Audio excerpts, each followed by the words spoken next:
Hello, everybody, and welcome to today's event on AI and the legal profession, presented by the UCLA Institute for Technology, Law, and Policy, a collaboration between the UCLA School of Law and the Samueli School of Engineering, whose mission is to foster research and analysis to ensure new technologies are developed, implemented, and regulated in ways that are socially beneficial, equitable, and accountable. My name is Michael Karnikolas. I'm the Executive Director of the Institute for Technology, Law, and Policy.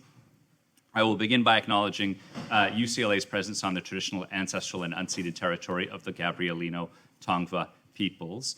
And I will also note at the beginning that this event is being recorded. So if you ask a question, you may appear or be heard as part of that and presumably used to train the next generation of AI. The disruptive impact of AI has been a major topic of discussion for a number of years. But public interest in this space skyrocketed with the release and popularization of ChatGPT. There's obviously been a lot of interest in the potential of these technologies, particularly their ability to disrupt different professions, especially white-collar professions, including the legal profession. And there's also been a lot of discussion recently regarding their limitations and concerns related to the dissemination of misinformation, their tendency to plug fake quotes and fake sources into things, as well as privacy and intellectual property concerns. We're not going to be covering all of these issues today, but we thought it would be a good opportunity to start a conversation here, both among lawyers and among future lawyers, about what these technologies are, how they are already impacting or are going to impact the profession, and what the future holds.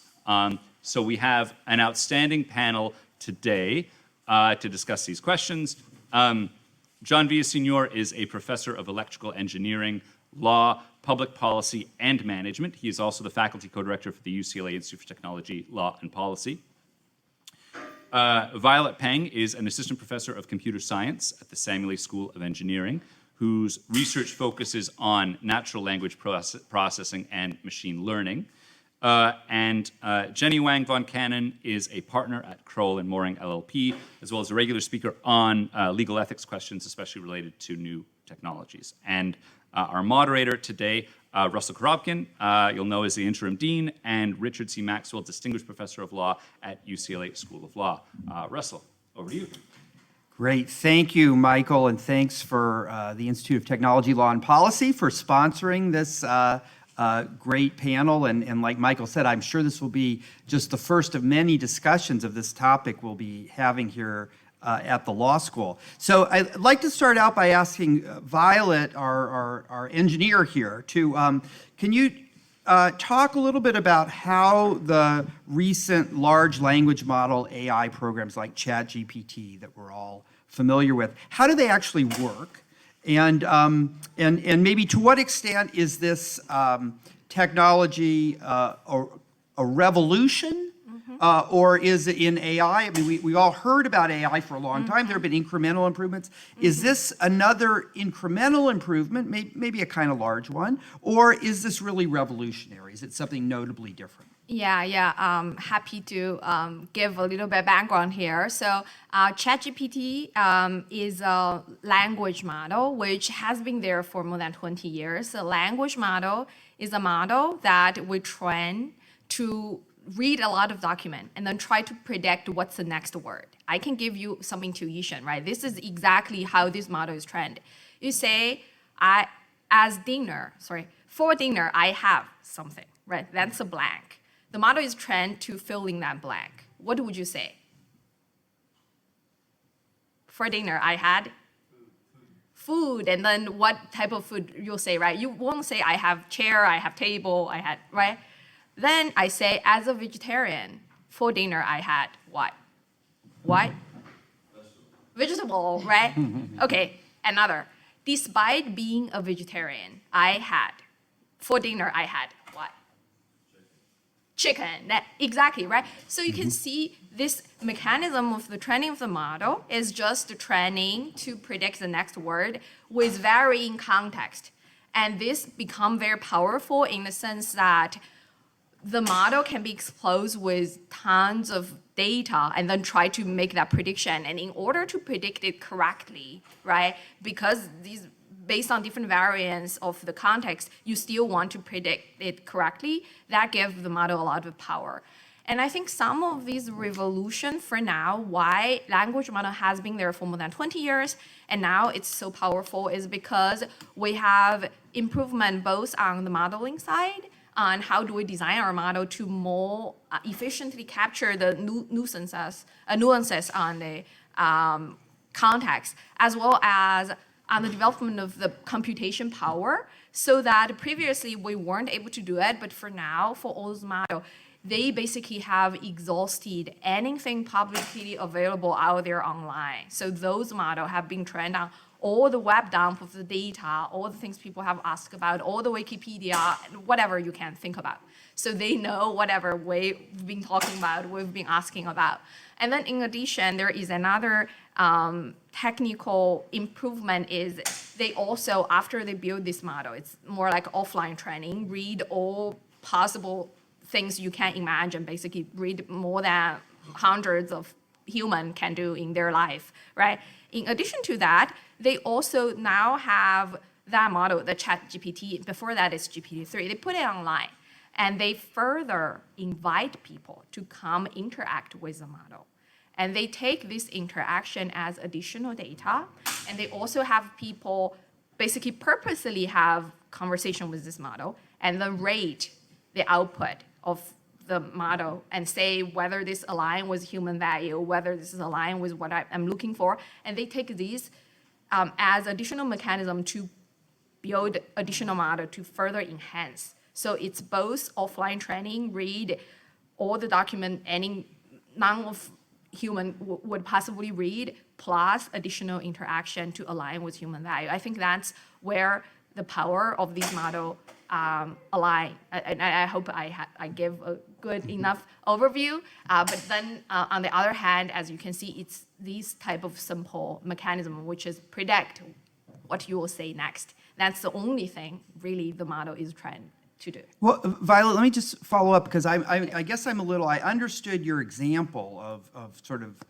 making a prediction of what the next word would be in a sentence, but I guess I don't see how, I don't follow how that gets us, that gets the model to a place where you can ask it a question, right? Or you can say write an analysis of what something that John Locke would say about about property, let's say.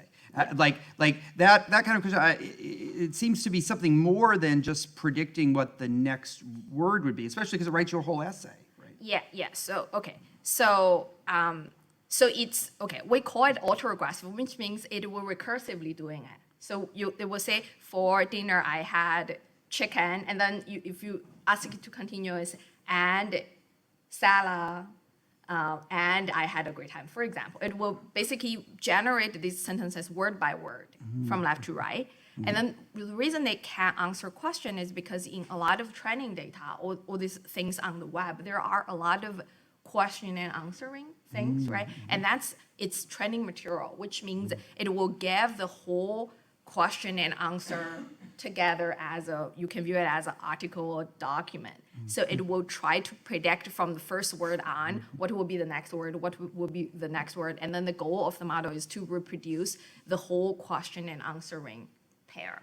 Then during the test time, because it sees a lot of things, for example, people have asked about if I'm getting a divorce, what are the factors that I should care about, all that, right?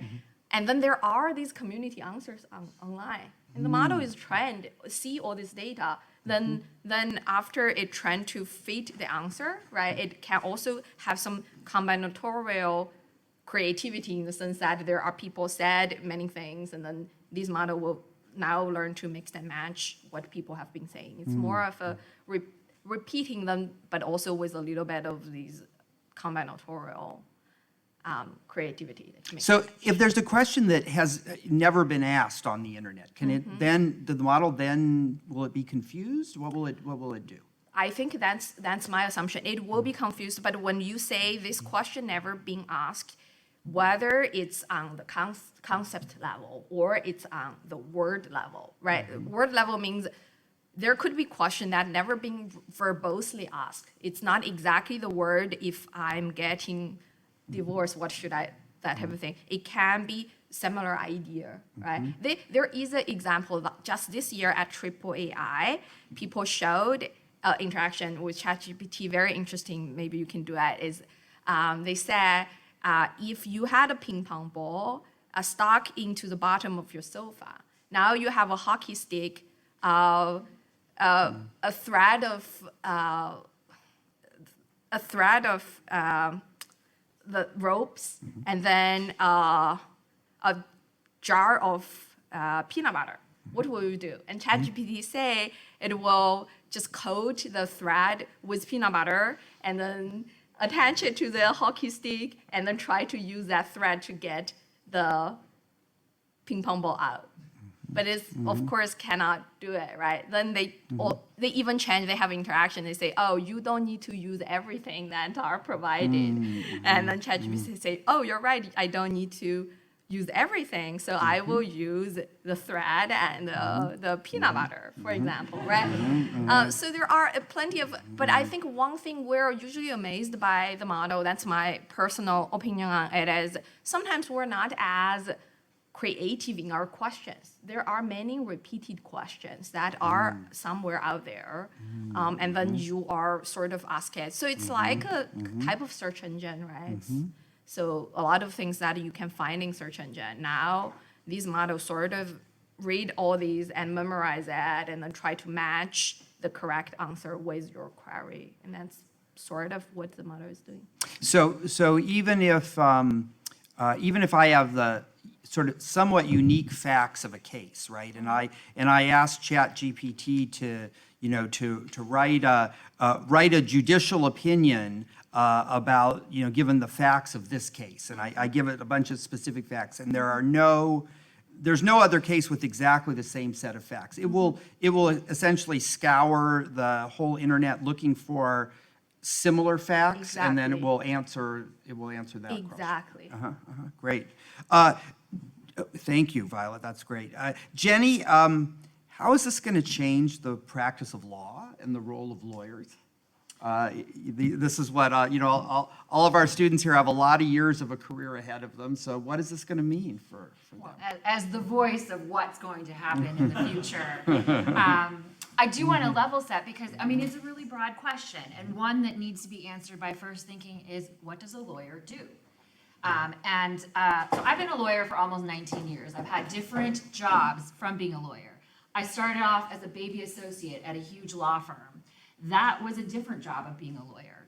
I was an AUSA for over 11 years, and I went from being a rookie who had no idea how to do anything in criminal law to the deputy chief of the cyber section. In all those years, those were different iterations of me being a lawyer. I'm now a partner at a law firm.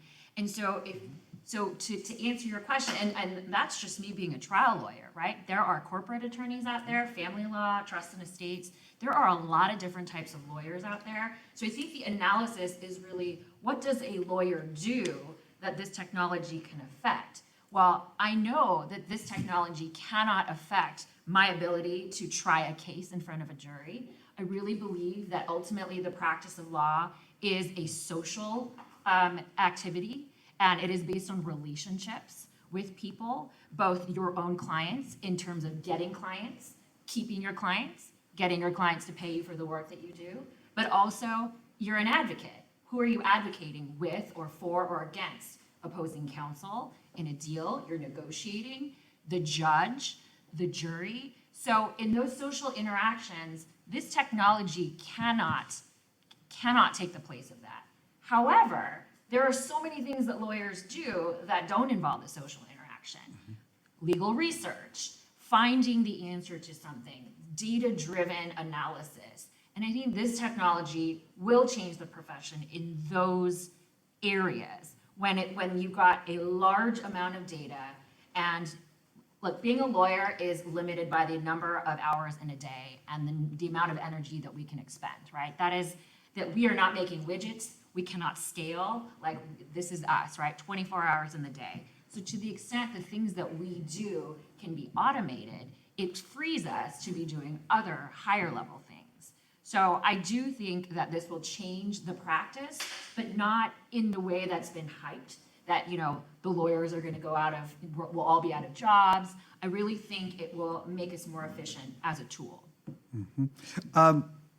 So you mentioned research, right? So I think, you know, there's sort of a low level of, of revolution, or a low level of improvement in you know, sort of the tools, if it can help us do legal research. Okay, so I mean, we already have Lexis and Westlaw. You know, computerized Lexis and Westlaw helped us to do legal research more efficiently, sort of gather what's important. But sort of the next level would be doing the analysis of the problem, right? So that's that seems to me to be a big part of what lawyers do, right? Is their clients come to them with a certain set of facts, whether it's a dispute, whether they're trying to put together a deal or a transaction, whether they need to comply with regulations, right, to sort of keep on the right side of the law. They've got a factual situation that's somewhat unique to that, and a lot of what the lawyer does is analyze their responsibilities, their best arguments, you know, of that particular problem. Do you see that job of the lawyer being replaced or supplanted in some way by this? No, and I'll answer that because when you talk about the facts, we're talking about a lot of facts, right? And so a client's case can involve terabytes of data, right? That, for example, there is, when I started as a baby lawyer, right? One of the only job that you were qualified to do as a baby lawyer, because I didn't know anything, was to essentially read a bunch of documents. And this is back in the day, I had my tape flags. I had the red flags and I had the green flags, right? And you know, you can have all the different colored flags. And all I could do, all I was qualified to do was to read the document.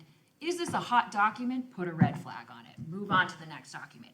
What you are doing in that exercise is marshaling the facts, understanding what the facts are. It was a very tedious, labor-intensive process. Now you use this technology to read the data, to essentially call the patterns of language that are coming out. And the thing that's exciting about this, when I think about this as a practicing attorney, is the pattern recognition, right? In a much shorter amount of time, and it's cheaper. I don't have to pay a human to do it. Humans get tired, like I said, only 24 hours in the day. So if a machine can digest large amounts of words, find and detect the patterns from them, and give me a summary, that at least gives me, it is not a substitute for a human putting eyes on it and really thinking through the ramifications of what these facts mean, but it can really make the process at least jump-started or make it go faster and kind of point me in the right direction. So I see it as not a precision tool, it's more of a broad brush kind of thing. John, same question for you. What do you think this technology is going to mean for the practice of law? Yeah, it's a great question. And if it's okay, I'll start by very high level, not even talking about law. And I think some humility is in order anytime you're looking at a technology and trying to predict what its impacts are going to be 10 or 20 or 30 years down the road. A good example of that is, I'm old enough to remember when the internet became, web browsers became common. It was around the mid-90s, late 1990s. And it was fairly clear to capable people who were following this at that point in time that it was going to be a lot easier to access information online. You're going to be able to search much more efficiently and so on. It was, at least I didn't predict social media, for example. I didn't predict Lyft and Uber, and smartphones. And some of them, another example, and there are lots of examples like this. GPS was developed obviously for military applications, but now it's what allows you to use things like Google Maps and to find the nearest restaurant and these kind of things. So we would be, I think, remiss if we, or at least I wouldn't claim to sit here and be able to tell you exactly how AI is going to impact the world, and not to mention the legal profession, 20 years from now or 10 years from now. But that said, we can say some things. Just like in 1997, we knew search was going to get a lot better, and it did.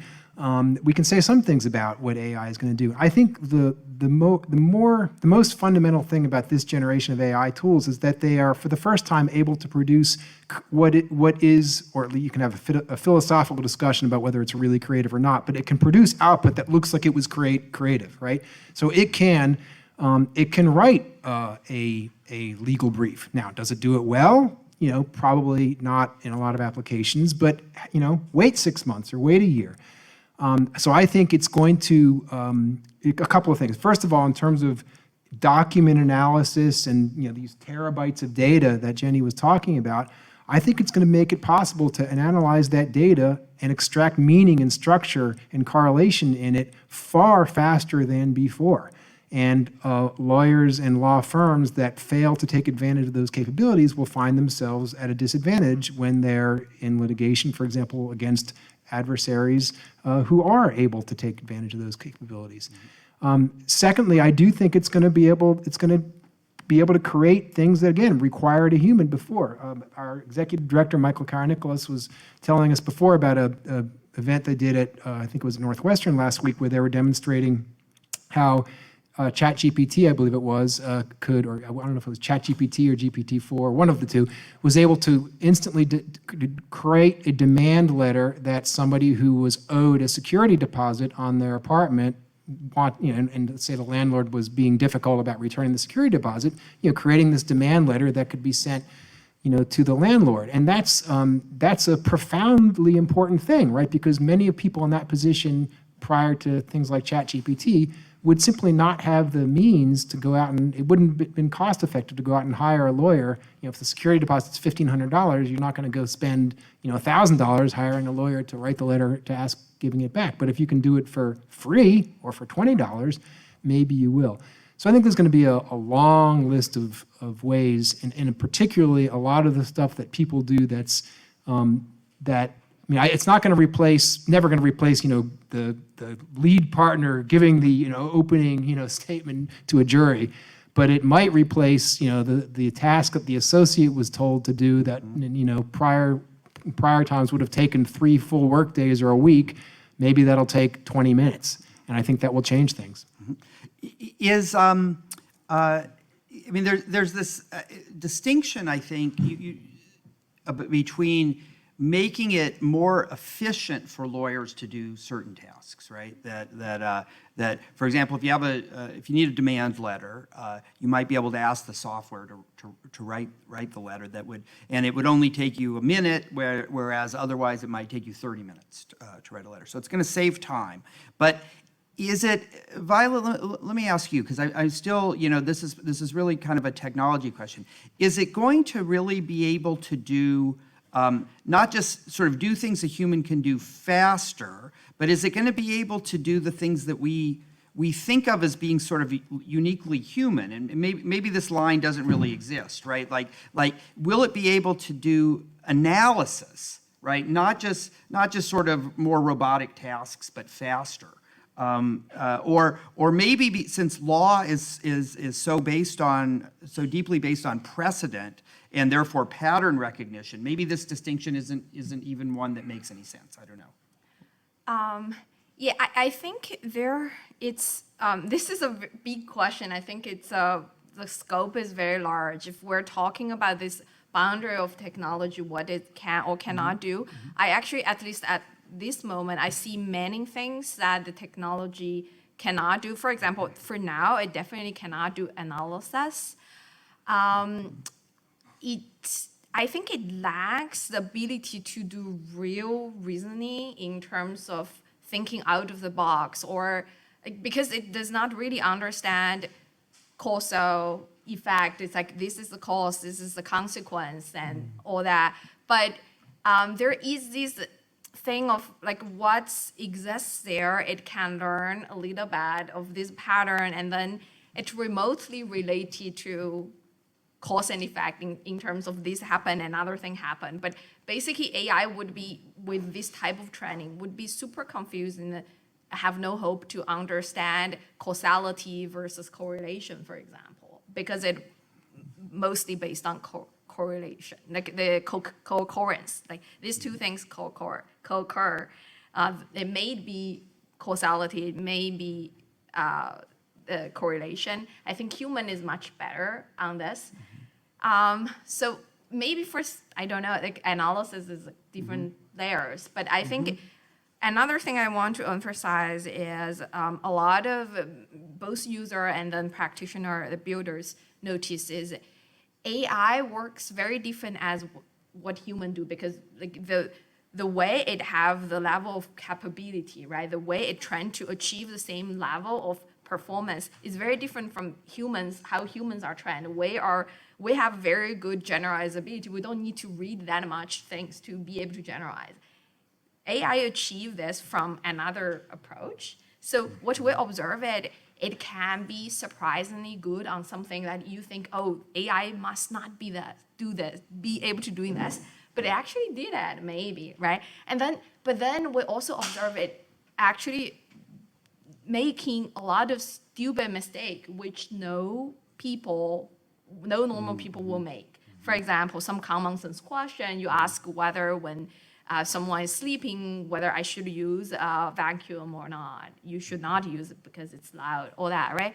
It will make this stupid mistake. So I think one issue that I see as a big obstacle here for AI to be really being very capable of maybe like we trust them to fully replace human. The issue is how do you build that trust, and how do you know? Unless one day it will be perfect, I think that's a long way. I don't think it's down the road. We think they can maybe achieve somewhere like 90%. But then with that 90%, the issue is how do you build that trust to even predict what 90% it will get correct and what 90% it won't. With human, it's much easier to predict because you will know this is more of a any people with primary school education will get it right. And right, like we have this sort of aligned scale and all that, whereas I think AI is come out in the sense that we don't have prediction on whether it will get correct. So then there will be these trust issue of like how, if there is no human in the loop to verify things, I think no one would trust a fully automated AI to produce output for you. That's fine. Interesting. Jennie and John, do you want to chime in on this at all about sort of? Yeah, no, I mean, there's been a lot of discussion, sort of, I've been going to these conferences, and last week I was in Washington, D.C. for the International Association of Privacy Professionals annual conference, and that's all anybody could talk about. And from a data privacy perspective, also from an ethical perspective, there's like real issues that this technology has taken off so quickly and is now accessible to everyone. Unless you live in Italy, Canada, and Germany's about to ban it too. So the Italian person in charge of it very proudly announced, he was like, yes, we do not allow this in the country. So it's just very interesting, and I think that's smart, because we don't understand this technology, like we lay people don't understand it well enough to understand what's feeding it. There are real issues that I would want answered before I'm relying on it, particularly in terms of what the data sets that are feeding it. If it's culling everything that's on the internet, we have all grown up knowing you can't believe everything you read on the internet. There is a lot of stuff on the internet that is just abjectly false. And if these models are being trained on those data sets, then how accurate can they be? Let's say you take ChatGPT off the table. What if you have just a sort of a closed universe? You know, you're choosing which data sets to feed the algorithm and the machine learn to learn the technology. Are you so sure that the information that you're feeding it is free from bias, such that you won't entrench, systemic racism or make it worse? Like, for example, I was talking to a colleague of mine who is a tax professional. She was a DOJ tax, and I said she wanted to come here, but she's in DC. And I said to her, I think in the IRS's perspective, this probably makes so much sense and probably is free of bias, right? Because this technology is just crunching numbers, right? You take the numbers from somebody's tax return, it's just all numbers, And therefore, this technology is really great for the IRS to figure out, whom to audit, right? She said, actually, it's not. There are certain deductions that certain socioeconomic classes take, more so than any other ones. So if you've got, because of systemic racism built into the system, certain people who are across the board, mostly African American, taking a certain deduction, then you code that deduction as being a red flag. Anybody who takes this deduction, automatic red flag, and then those people are audited more often. What you've got is a systemic racism problem that is now, being made worse by this technology. And so then the question becomes, well, do you hold for that deduction? Do you say, like, I'm going to address the racism and take that that one out of the equation? Like, these are real ethical questions that need to be asked, and you need to understand the technology before you can even ask those questions, and then come to a conclusion of, like, yes, we are going to do X or we're going to do Y to address the things that are going to happen from using this technology. Maybe I can just chime in. So I certainly concur that bias is a problem with algorithms in general, not necessarily, including but not limited to artificial intelligence. And that's for the simple reason that there's, well, among other reasons, that there's a lot of bias built into the data. And those biases, come from all the sources that all of us are very familiar with. I'd also like to say that I'm skeptical of projections that this technology isn't going to be very capable. And the reason is that we're here because we are all stunned and surprised by how capable this technology has proven to be. Just 7 months ago, we wouldn't have had a program like this. But here we are, at the dinner hour, we're all sitting here talking about it. And so, I think there's, if you look at, I don't know if some of you have seen the images that AI image generators can create, probably many of you have. They're extraordinary. They are really extraordinary. And of course, you can have all sorts of discussions about to what extent was there a copyright issue in the training and all that kind of thing. But the bottom line is, these are extraordinary images. So in some of the most creative things that can exist, things like images that literally didn't exist until they were created, can be now created by AI and extraordinarily effectively. So it would be, I think, we'd be remiss not to assume that same power of creativity, and you can have a philosophical discussion about whether it's truly creative or it's just mimicking things and so on, but that's going to be brought to bear on some of these, some of the tasks that attorneys do. The other thing I'll say, I'm a little bit, I'm a little bit cynical, because the people who are doing jobs that require a higher degree of education, most of them didn't really complain a lot when automation took factory jobs, right? But all of a sudden, when you have technology able to do the kinds of things that they do, all of a sudden, they've sort of decided that, hey, we really got to put the brakes on this thing, right? And so I do think, and that doesn't mean that there aren't legitimate concerns about, about understanding what people are building, but I do see a little bit of inconsistency in terms of the concern that people have with respect to technology. So, well, these comments opened up a lot of we can go in a lot of different directions here. So I try to get to several of them. But first, let me go back to you, Violet, and ask about John's point about how look at what this technology can do in such a short period of time. Sort of all of a sudden.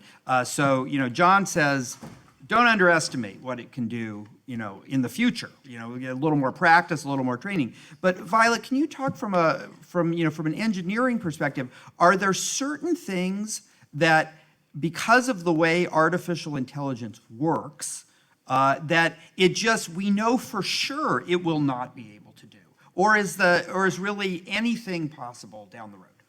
From my perspective, there is one thing that current like ChatGPT or GPT-4 style model really struggles is there is no experience, there is no embodiment of the system. So all it has been doing is reading, right? If we make an analogy, it's like a person whose whole life is just reading books, is never go out, don't interact with people, don't see the world, it can learn from the core currents of the book on what does this word mean, all that.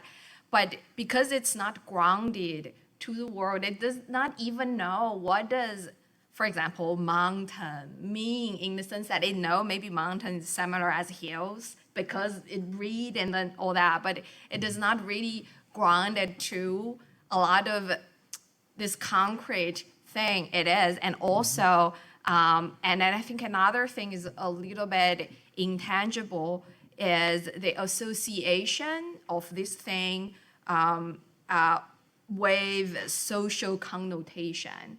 And this, another thing is this is very different from different culture. So a lot of times it will trend. That's also related to the bias problem. It's more of, it's about the representation. So if there some of the culture or some of the value are more well presented, then the model learning from this will take that for granted.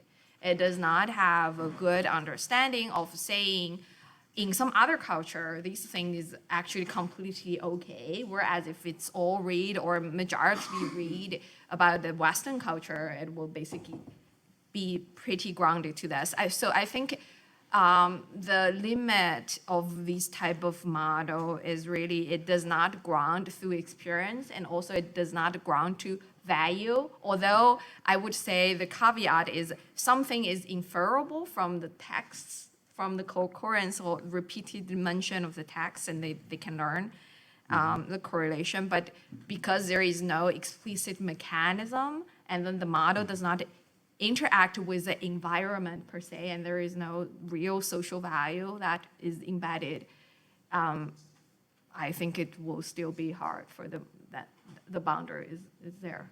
So for our lawyers, for John and Jennie, if okay, so the computer doesn't have real-world experience, but it knows everything ever written, right? That can be found on the internet.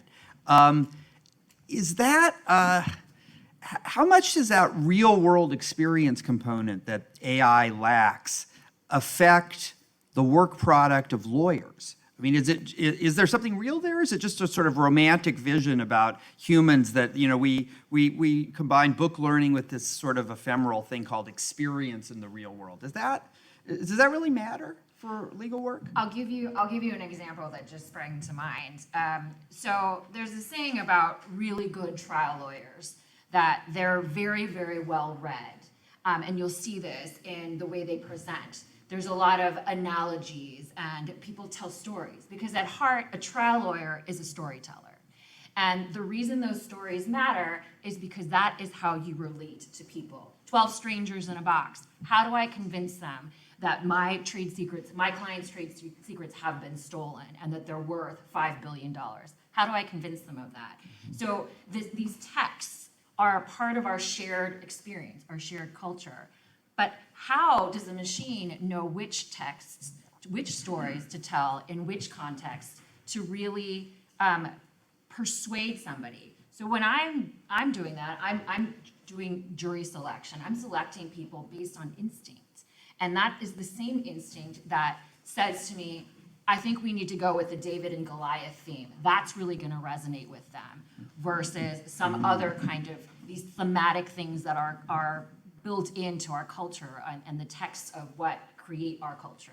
So I think that the machine will not, maybe I'll be wrong in 100 years, but I'll say this right now. I do not think the machine can as effectively choose which texts to use to relate to certain people as well as a person in the room who's quote unquote reading the room. John, you agree with you agree? Do you want you're going to trust Jennie's instincts, or do you want a computer that has access to somebody everything with 2 on the internet? decades of experience? What you call instinct is also the very concrete result of enormous amount of work, and so that's incredibly valuable. But I don't think it's necessarily an either-or thing. Let me just give you an example. I don't think the proposition is that, instead of having attorneys, present in the opening statement to the jury that, some machine should do it. Here's an example. Suppose that there's a trial, and you're in a trial, and a witness your witness is being cross-examined by the other side, and you're about in 2 minutes or 10 minutes, you're going to be up there and have an opportunity to ask questions on redirect.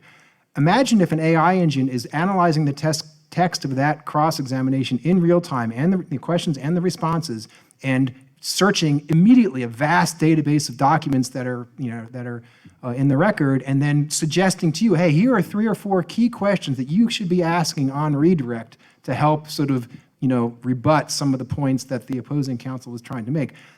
That's a really valuable thing that I think AI might be able to do. And maybe an amazing attorney who's got a photographic encyclopedic memory could do that just as well, but maybe not. Not everyone has a photographic encyclopedic memory. 2 other points I'd like to make. One is that I'm going to respectfully suggest that experience is incredibly important, but not having experience doesn't always bar you from saying something useful about something.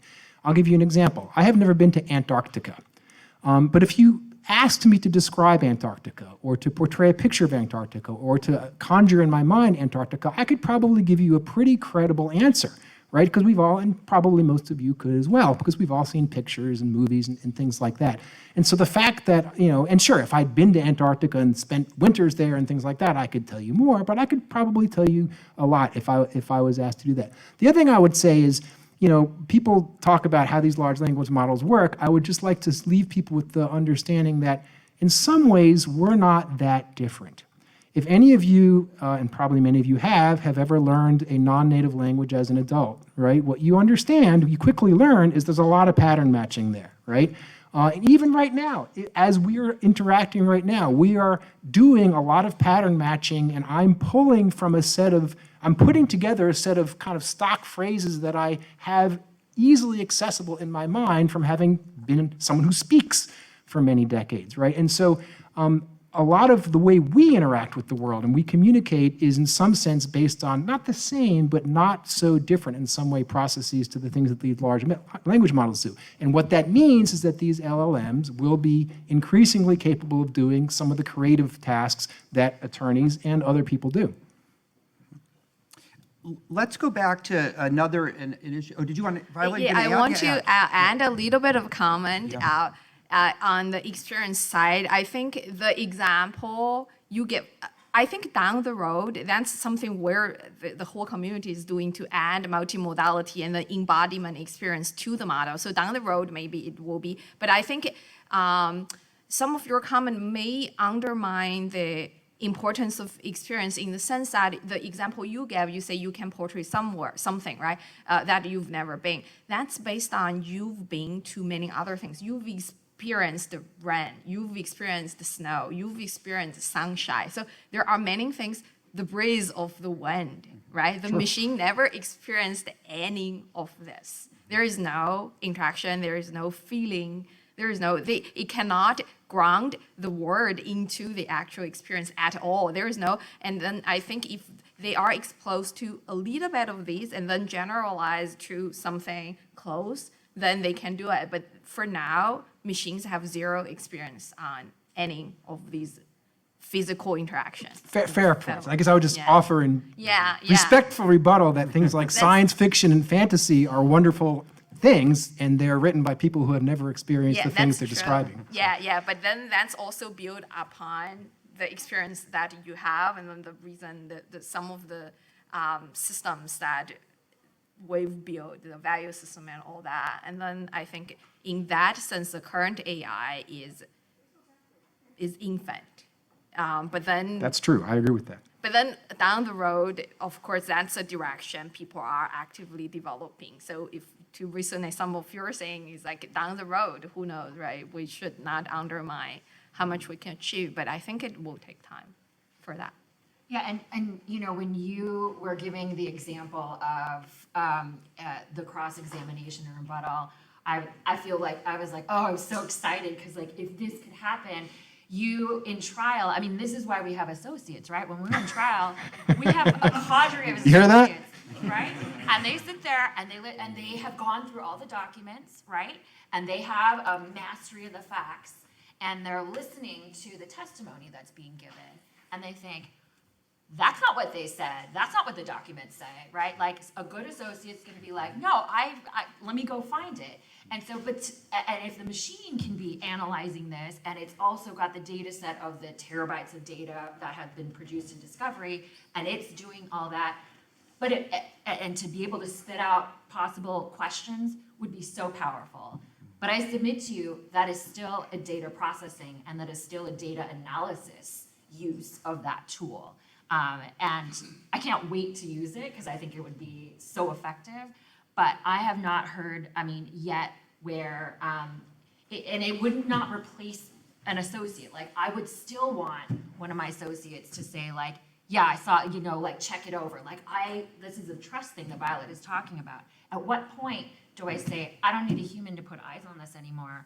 I'm good with this. And just, when the whole case is resting on this rebuttal or cross-examination, just take these questions that were spit out. Maybe I'm old school and will always be, but like, I don't know that I would get to that comfort level where I didn't have a human check it. What do you think, Violet, John? Are we gonna get to the point where we are confident enough that we don't need a human to check the work of the machine? Oh, so it's me? I think it depends on what the work is. And so, obviously for a high stakes legal, matter where, you're submitting a critically important motion that can decide the case, well, you're going to want some eyes on that. But you can imagine some sort of more simple tasks where you wouldn't. Well, I guess what I'm getting at is something, I'm trying to get at something a little deeper than that. Like, even if it's very high stakes, right? So you would want to spend resources double checking and triple checking. Will we get to a point, though, where maybe we have a machine check a machine? Jennie says she's not just going to trust the machine, she's going to want a person to check it. Well, maybe we get to the point where you don't trust the first machine, you have a second machine check it. Are there going to be, it seems like there are going to be some tasks, right? Even if there are some tasks that the AI will never be able to do as well as a really good lawyer. It seems like there are going to be some lawyerly tasks where the AI is going to be able to do it better than a lawyer. And so we'll have machines and machines, just like we talk about when we talk about self-driving cars, right? At this point, in the technology, I think all of us, even if the car can drive itself, we would want a person to be there, right, in case the self-driving technology, doesn't work right. So that's the equivalent, eyes on the situation. But at some point, the technology is probably going to be good enough that a person is going to be more fallible than the technology. So the last thing we want is a person reviewing the work. We want a machine reviewing the work. Yes? No? Well, as a person who drives a self-driving car, I will tell you, I still, I don't trust it enough because I've tested this, and it is still what Wiley calls stupid. It is still stupid, where, because when you think about it on the road, just even on the road, there are so many variables, right? To just even roads in Los Angeles as opposed to roads in Arkansas. You're getting very granular, and this, at every point, I know that I feel, I wish this thing had more data, I wish this thing had more cameras, because the decisions that it's making are not as good. My car's not as good of a driver as I am, because I'm watching, if the people are trying to cut me off. It has a very set point of when it accelerates and when it doesn't, and it's not able to adapt as quickly as I am. Now, will the technology get there one day? I think it will, and I think it will be safer if everybody on the road is using a self-driving car. I think the problem is you've got a mix. You've got a mix of humans and you've got a mix of machines, and they don't operate in the same way. And so that says to me the machines are not substitutes for humans, but we could as a society decide nobody's operating cars, everybody's letting the cars drive, and then they're all operating on the same principles. And so that, I think, could seamlessly work. I just don't see it where there's a mix. And again, I'm going to respectfully push back on this sort of suggestion that there needs to be an either or. I think one of the most incredibly important opportunities from this technology is increasing access to legal services for people and organizations that don't have that access. And so you can imagine, let's say an entity that works with, low-income tenants or something, to promote access to quality housing and things like that. Imagine if the people at that entity could serve 10 times as many clients, because when they're creating the documents and doing the work, they can do it that much more efficiently with AI. To me, that's there's a long history of technologies being presented as, enablers of equity, and then, some number of years go by and it turns out they either didn't enable it or they made it worse. So, it's still TBD how this is going to work, but I at least think there's the potential that this technology can be an enabler of more equity in the context of access to justice. And that would not be replacing people, it would be being a force multiplier for the very important work that people already are doing, and just allow them to do that more efficiently. Well, this really goes to the efficiency question, right? So what are the consequences of efficiency, right? So John just specified one, right? That people where the cost of legal services is too high, therefore people don't do without, right? Because they can't afford the legal service, or the amount of money at stake in a claim isn't worth the cost of pursuing the claim. So if efficiency reduces the cost of legal services, then we can provide services, more people can have the services. Jennie, in your firm, right? Your clients can pay for services, right? You don't have the problem where the services are too expensive, it's not cost effective, they won't pay for them. But they're going to want a lower price, I would think. If you can do all the work faster and more efficiently, like John's suggesting, they're going to want to pay less. Are your clients going to start paying less for legal services in the near future, do you think? Not if I have anything to do with it. No. I don't speak for the entire firm of Crowell and Mooring. I just work there. But, so my opinions are my own. This is like my DOJ days. I always had to give this caveat every time I spoke. I mean, I think that it's like anything, when something gets more expensive, like the restaurants are like, oh, to deal with COVID, we're having these fees. Like in my experience, or like, toilet paper just now costs more. I never see it get cheaper when the supply chain issues are resolved. So I think that whatever economic law that is, I think will apply to legal services. So I do think, though, that as the clients, especially the sophisticated ones who understand what this technology can do, will expect more from the hours that are being billed. So no client's going to want to see 7 hours of document review. They would know this should have only taken 20 minutes. Why am I being billed this for 1 gigabyte of 100,000 pages should have been. So I think there will just be in this arms race of the legal profession, which is squeezing more out of each 6-minute increment of the day. It will be more of that. John, Violet, you have any thoughts about that?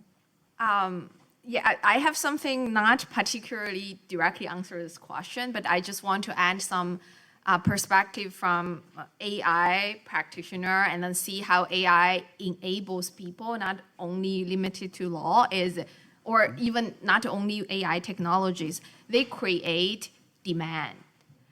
So I have a friend who is in ByteDance, which is larger company that owns TikTok. They had a new application actually 2-3 years ago. They can already do that. It's a slogan generation app.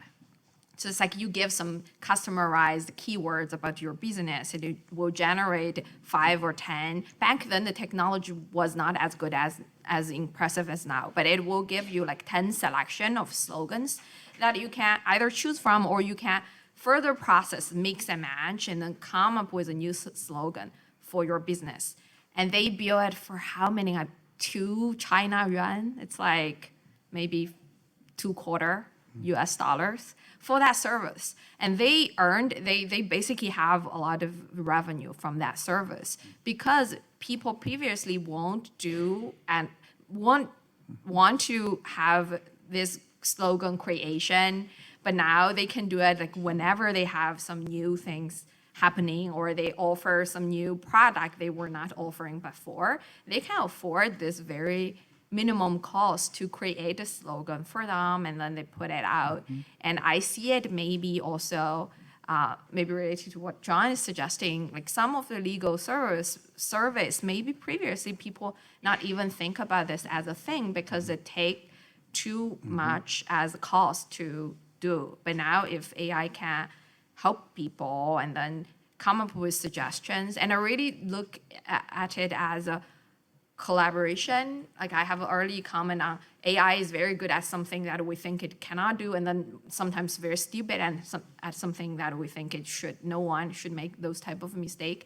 But if you look at it in another way, which is now we have these two different creature, like different, and then they have different strength, right? And AI can provide you some perspective, and then I from my perspective, I always envision a human in the loop.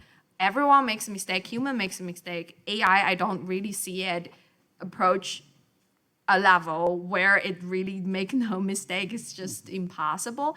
Then if everyone makes a mistake, now everyone have their different strength and then different ideas and put it together. They can give you suggestions. They can help you brainstorm. They can help you process document, and then you can just take some suggestions from the AI and then think about how to better present things. And then like also, I think the embodiment, like have the rapport, have daily interaction with your client, that's something AI cannot do for sure.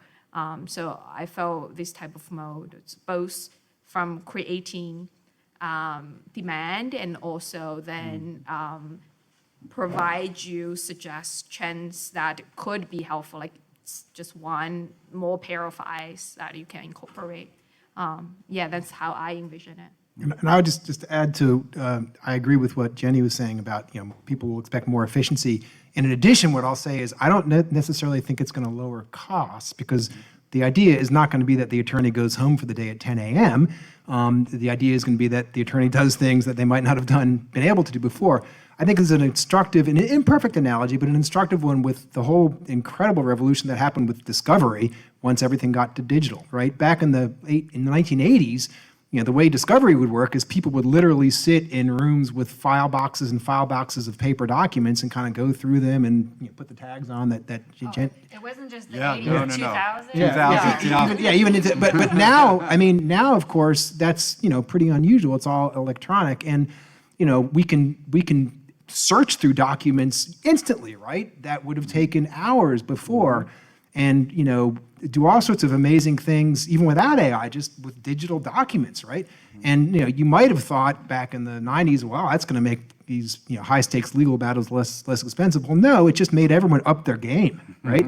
And so I don't think high stakes litigation is less expensive on an inflation adjusted basis now than it was in say 20 years ago, even though the technology for sort of efficiently dealing with documents is truly revolutionary. And so what you might find with AI is it's sort of, at least at the very high stakes litigation with the clients who can afford and have a lot of money at stake and afford to pay, you might see in some sense an arms race where just people are, there's the associates are still putting in long work weeks, but everyone's just up their game.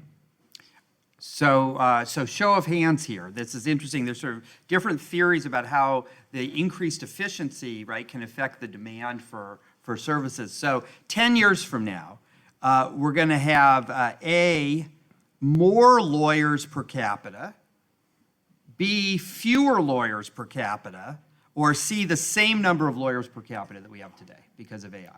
What do you think? Who thinks more? I'm C. You're C. The same. Me too.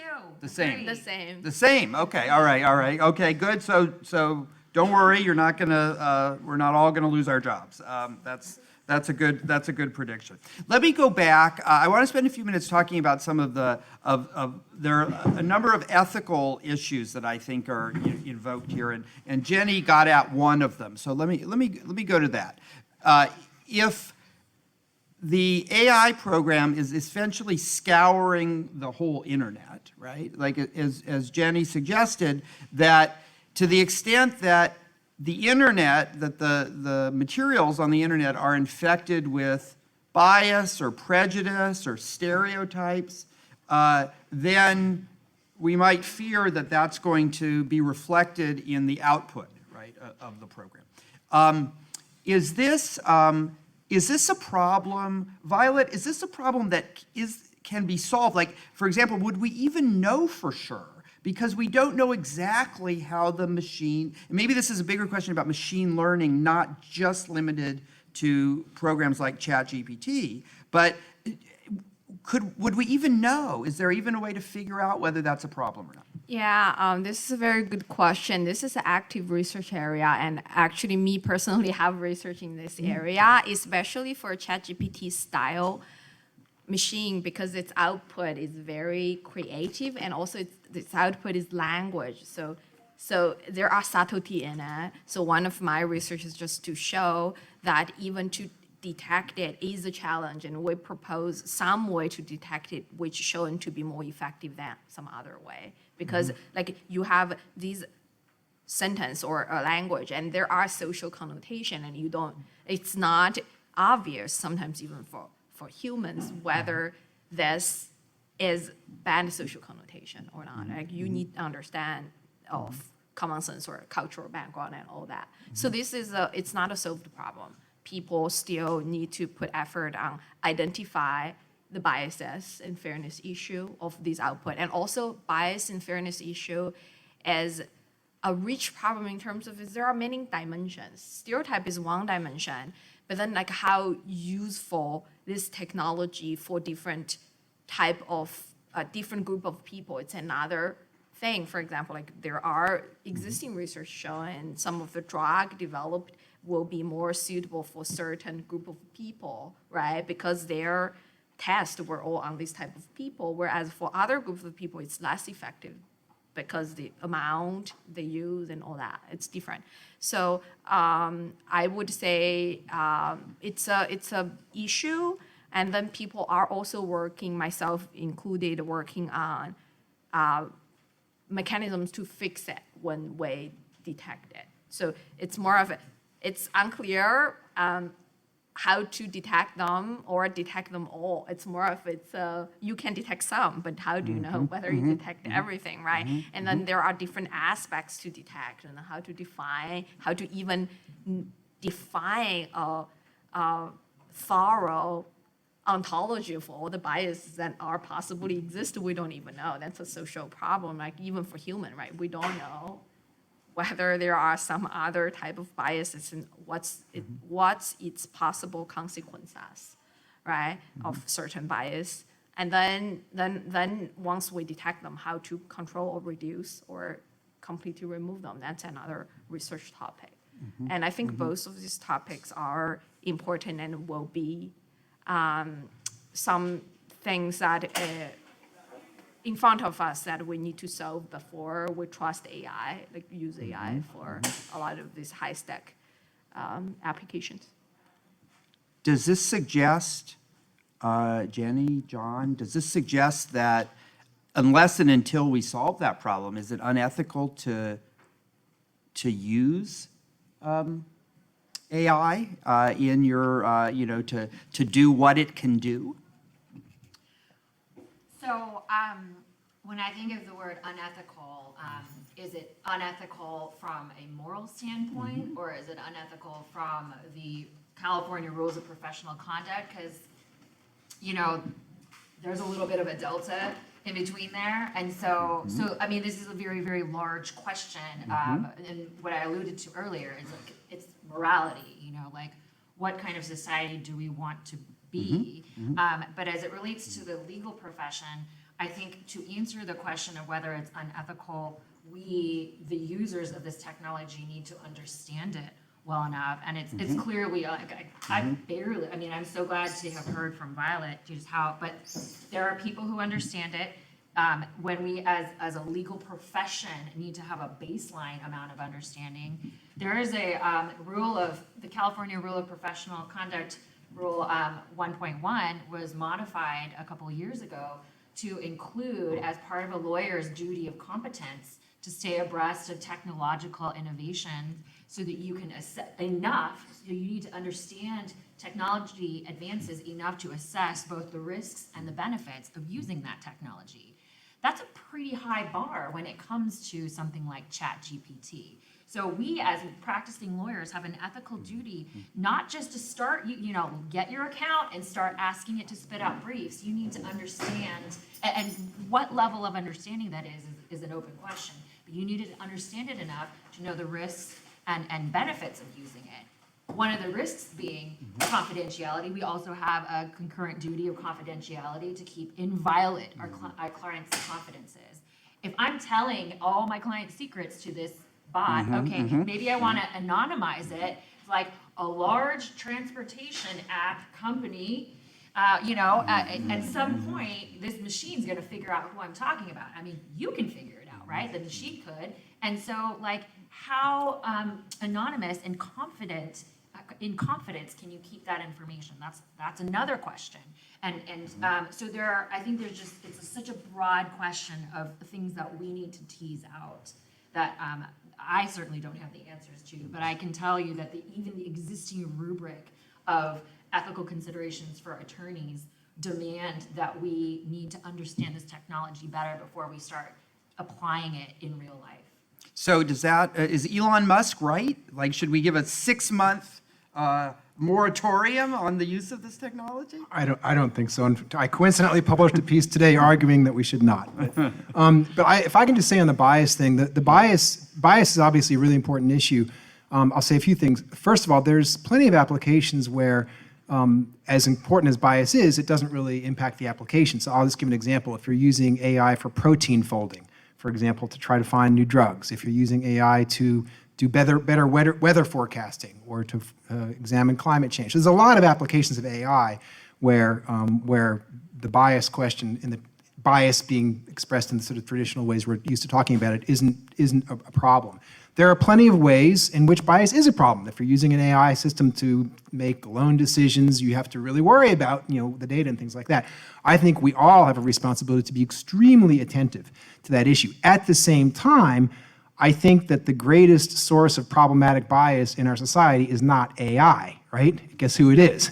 It's us, right? And so I think we have to be cognizant of the context in which all these AI systems are being used. And if you take any group of 400 people, whether it's the 400 people at a 400-person law firm or 400 of any other people, and those people are using tools, and you say, what are the biggest problems we have with bias in the collective of these 400 people and the tools they are using, it's probably going to be a bigger problem. The people are probably going to be the source of the most concerning biases. And again, that is not to let AI off the hook. We need to be merciless in trying to identify what the biases are and addressing them.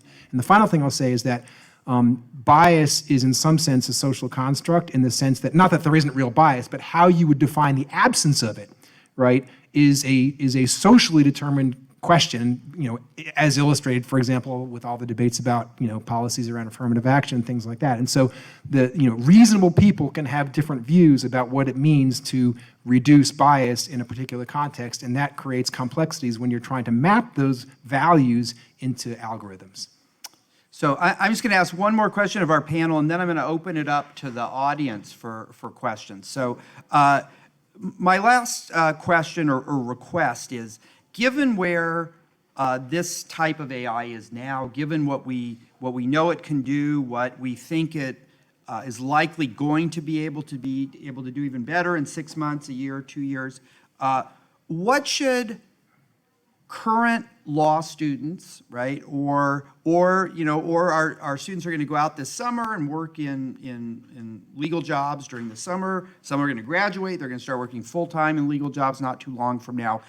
What should they be thinking about, or how should they be trying to use this technology to stay ahead of the game, right? And not, because there's going to be, there are going to be lawyers that are ahead of the curve, and there are going to be lawyers that are behind the curve. And I don't know if this is going to be significant or not, that all the lawyers that are on the back end of the curve are going to be put out of business. Maybe it's not going to be that bad, but some lawyers are going to have an advantage and some lawyers are going to have a disadvantage. So what should they be doing when they go out and are working in the legal world? How should they be using this technology, learning to use this technology in a way that's going to put them on the positive side of that equation? Well, what I would want to see, like if I had a law student come in as a 2L summer associate, and they had, I want to see people understand this technology. I think you guys, especially the ones in this room, are going to be the bringers of this technology, right? And so one, understand what it can do. Two, learn what it means to be a practicing attorney, and then marry the two. Like, that's where the creativity comes in. You can say, like, you just asked me to write a memo on, the laws in all 50 states regarding domestic violence restraining orders. I can go and I can type in the searches and I can manually go to each state. I can do that. But let me tell you what this technology can do. And so you can understand an application that hasn't been done by the person giving you assignment. To me, if I hear that, I'd be like, great, let's see it. And then you can say to me, I can get it to you instead of a week. It'll take me, I'll give it to you by the end of the day. And like that kind of education and marrying the technology with the practice of law is, I think, where law students are going to be so valuable. Because as practitioners, like most practitioners of any craft, learned it a certain way, it is harder for us to adapt to the new technology. And if somebody's there to hold our hands and show us the way, it'll make it that much easier for us. Okay, so from a AI practitioner or builder perspective, I really hope AI be helpful for people. And then I think one thing in ChatGPT and GPT-3 is doing really well in the sense that it tracks so much public attention is how easy and intuitive its interface has been. So everyone, like if you are open-minded and then you want to try it out, you can pretty much just pull it out and start to try things on it. So, so my suggestion is probably just play with it, try to break it, give us information on when and how it broke, and then we can keep on improving. And I think from my perspective, I don't see the technology being perfect in near future, even in 30 or 50 years, but I want to see, and I'm happy to see it start to also become useful in an imperfect way that can help you reduce your work, and then I think just start to use the technology and then understand its boundary, because if it's just discussion without experiencing it, then you'll become more like a ChatGPT, like read about what's talking, and then you have the opportunity to interact and experience it. And then in the meanwhile, maybe keep in mind there can be limitations, and some of these limitations are explicitly spelled out even from OpenAI and also from the research community, like the trustworthiness and hallucination. Like it will generate these plausible sounding things that might be not factual, so you need to double check, and then fairness issue and all that. To keep the known shortcoming of the technology in mind, to keep an extra eye on it so that you can double check, and also maybe with your interaction with it, develop your own laundry list of the strength and shortcoming of the technology so that you can more effectively use it, more efficiently use it to help your productivity. And I'll just say that today's law students can not only think about how to be users of this technology, but how to be creators of it. I think for people interested in legal tech entrepreneurship, this is one of the most extraordinary periods of time in recent memory. Just a month or so ago, maybe 2 months ago, we had the founders of LegalZoom who were sitting right up here. And for those of you who don't know, the LegalZoom founders were UCLA law students. They graduated from UCLA Law, and they founded what became a spectacularly successful company that leveraged the emerging technology of the time when they were, graduating from law school. And if anything, there's more opportunity right now. And the people they're companies we haven't heard of that are going to become absolutely extremely successful in the legal space that we'll all have heard of in 5 or 10 years. And those companies will have been founded almost certainly by people who are today law students or young practicing lawyers. That doesn't mean that every legal tech venture is going to, find a pot of gold at the end of the rainbow, but there will be some that do. And for people interested in that space, there's a lot of really, really interesting opportunities. So those people can work. Again, entrepreneurship is a risky business. Most of the time it does not work out, but sometimes it does, and this is, I think, a period of extraordinary opportunity in that space. Great advice. Our students could do worse than being the next Brian Lee and Brian Liu, right? They're UCLA law legends for sure. Okay, questions from the audience?